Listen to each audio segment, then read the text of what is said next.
అందరికీ నమస్కారం. ఇప్పుడు మనం పోస్టల్ బ్యాలెట్ నందు ఉపయోగించే కవర్లు మరియు ఫారాల గురించి తెలుసుకుందాం. అలాగే దాంతోపాటు పోస్టల్ బ్యాలెట్ని ఎలా వేయాలో కూడా నేర్చుకుందాం. పోస్టల్ బ్యాలెట్లో మొదటిది 13A ఫారం. దీన్ని ఓటర్ డిక్లరేషన్ అంటారు. ఈ డిక్లరేషన్ నందు ఓటర్కి అందించినటువంటి బ్యాలెట్ పేపర్ యొక్క సీరియల్ నెంబర్ని రాసి ఓటరు సంతకం పెట్టవలసింది. ఆ తర్వాత అటెస్టింగ్ ఆఫీసర్, గెజిటెడ్ ఆఫీసర్ చేత ఇతన్ని ధృవీకరిస్తూ సంతకం అనేది చేయించి దీన్ని కవర్లో పెట్టవలసి ఉంది.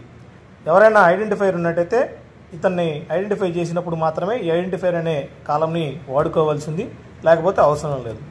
తదుపరి రెండోది పోస్టల్ బ్యాలెట్ నందు ఉపయోగించే రెండవ ఫారం 13B. దీన్నే కవర్ ఏ అని, ఇన్నర్ ఎన్వలప్ అని పిలవడం జరుగుతుంది. ఈ కవర్ పైన ఏ కాన్స్టిట్యున్సీకి అయితే మనం ఓటు వేస్తున్నామో ఆ కాన్స్టిట్యున్సీ యొక్క పేరు రాసి, అలాగే మనకి ఇచ్చినటువంటి పోస్టల్ బ్యాలెట్ యొక్క సీరియల్ నెంబర్ని కూడా దీని మీద రాయాల్సింది. ఓటు వేసినటువంటి పోస్టల్ బ్యాలెట్ని ఈ కవర్ నందే ఉంచి సీల్ చేయాలి. తర్వాత వాడేటువంటి మూడవ ఫారం 13C. దీన్నే కవర్ బి అని, ఔటర్ ఎన్వలప్ అని పిలవడం జరుగుతుంది. ఈ కవరు ఎవరికి మనం అడ్రస్ చేయాలనేది విషయాన్ని కూడా స్పష్టంగా రిటర్నింగ్ ఆఫీసర్ యొక్క అడ్రస్ని రాయాల్సి ఉంది. అలాగే దీని మీద ఎవరైతే ఓటర్ పోస్టల్ బ్యాలెట్ వేస్తున్నారో వాళ్ళు తప్పనిసరిగా సంతకం చేయాల్సి ఉంది. పోస్టల్ బ్యాలెట్లో నాలుగవది ఫారం 13D అంటారు. ఇది ఇన్స్ట్రక్షన్స్ టు ది ఓటర్. ఇది ఓటర్కి అందించే సూచనల పత్రం. దీన్ని చదువుకోవడానికి మాత్రమే, దీన్ని ఎక్కడా కూడా పోస్ట్ చేయాల్సిన అవసరం లేదు. తదుపరి మనకు అందించినటువంటి పోస్టల్ బ్యాలెట్ ఈ విధంగా ఉంటుంది.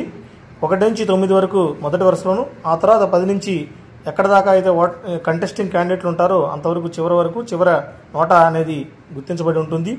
ఇందులో ముందుగానే బ్యాలెట్ పేపర్ యొక్క సీరియల్ నెంబర్ వేసి ఉంటుంది. అలాగే ఏ నియోజకవర్గం ఆ నియోజకవర్గం పేరు ఉంటుంది. మనకి ఫెసిలిటేషన్ సిబ్బంది మన యొక్క సీరియల్ నెంబర్ని, పార్ట్ నెంబర్ని రైట్ సైడ్న నమోదు చేసిన తర్వాత మనకి బ్యాలెట్ని అందించడం జరుగుతుంది.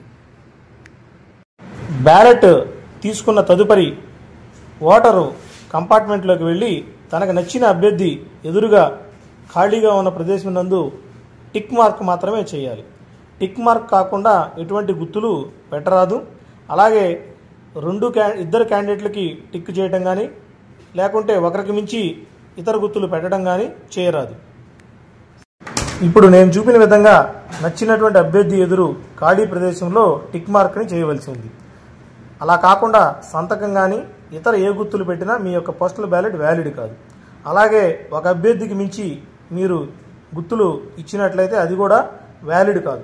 కావున దయచేసి మీకు నచ్చిన అభ్యర్థి ఒక్కరి ఎదురే టిక్ మార్క్ని చేయవలసి ఉన్నది.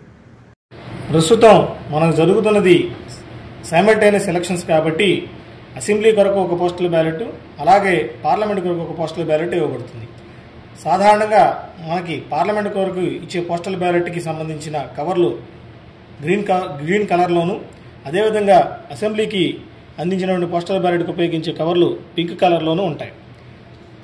మనకిచ్చినటువంటి బ్యాలెట్ పేపర్ని ఎవరికి కనపడకుండా కంపార్ట్మెంట్ లోపలికి వెళ్ళిన తదుపరి ఎవరికి అయితే మనం ఓటు వేయదలుచుకున్నాం వారి ఎదురు టిక్ మార్క్ నుంచి తదుపరి బ్యాలెట్ పేపర్ని మడిచి కవర్ 13B నందు ఉంచాల్సి ఉంది.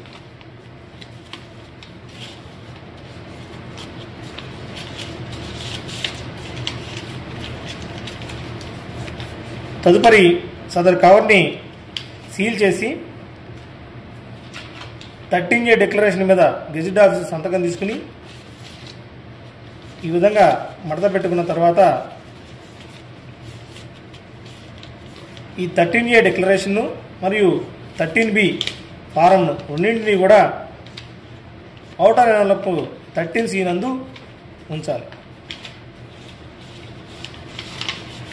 తదుపరి ఈ కవర్ని సీల్ చేసి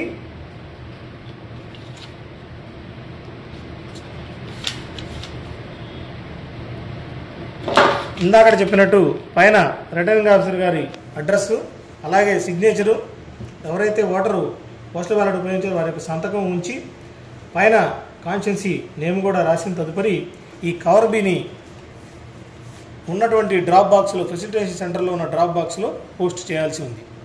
ఆ విధంగా పార్లమెంటుకు సంబంధించినటువంటి కవర్ని పార్లమెంటు డ్రాప్ బాక్స్ నందు, అసెంబ్లీకి సంబంధించినటువంటి కవర్ని అసెంబ్లీ డ్రాప్ బాక్స్ నందు వేసి ఓటును ఉపయోగించాల్సి ఉంది.